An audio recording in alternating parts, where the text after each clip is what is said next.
دەوترێ پاکێتی و باشێتی ئافرەت لە خودی خۆیدایە، نەبەسراوەتەوە بە جلوبەریەوە و دڵ شەرتە. طبعاً ڕاستە مەرج نییە ئەوەی سفور بێت ئیتر کەسێکی خراپەکار بێت و بە پێچەوانەشەوە باڵاپۆشی نیشانەی پاکێتی بێت بۆ خودی ئافرەتەکە. کاتێک باسی پاکێتی دەکرێت وەک یەکێک لە هۆکارە گرنگەکانی فەرزیەتی باڵاپۆشی، مەبەستی گەورە پاکێتی کۆمەڵگایە لە پیسبوون و تێکچوون و پاکێتی پیاوە بەگشتی، چونکە باڵاپۆشی وا ئەکات پیاوەکان چاو و دڵیان بە پاکی بمێنێتەوە و کۆمەڵگا پیس نەبێت بە خراپەکایی بەهۆی بڵاوبوونەوەی سفوریەت. کەواتە ئەگەر سفورەکان لە خودی خۆشیانە پاک بن، هۆکاری پیسبوونی کۆمەڵگا و دڵ و دەروون و فترەتی پیاوەکانن.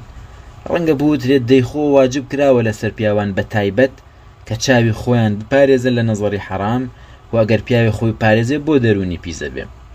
ڕاستە چاوپارێزی هۆکاری پاکی دەروونە، بەڵام لەبەر بەهێزی غەریزەی پیاوان کە دەرگای سەرەکیەکەی چاویانە شەڕع تەنها یەک ڕێگای نەگرتۆتە بەر بۆ ئامانجە، بەڵکو ڕێگایەکی بەهێزتر لە چاوپارێزی داناوە کە باڵاپۆشی ئافرەتانە، چونکە ئامانجی پاگڕاگرتنی ئومەت تەنها بە پیاوان و چاوپارێزیان نایەتە دی ئەگەر سفوریەت بڵاو بێت و ئافرەتان هاوکاری نەکەن.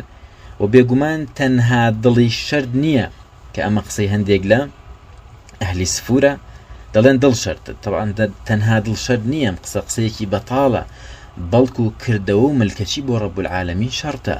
پێویستە دەرە و ناوی موسڵمان و یەک بێ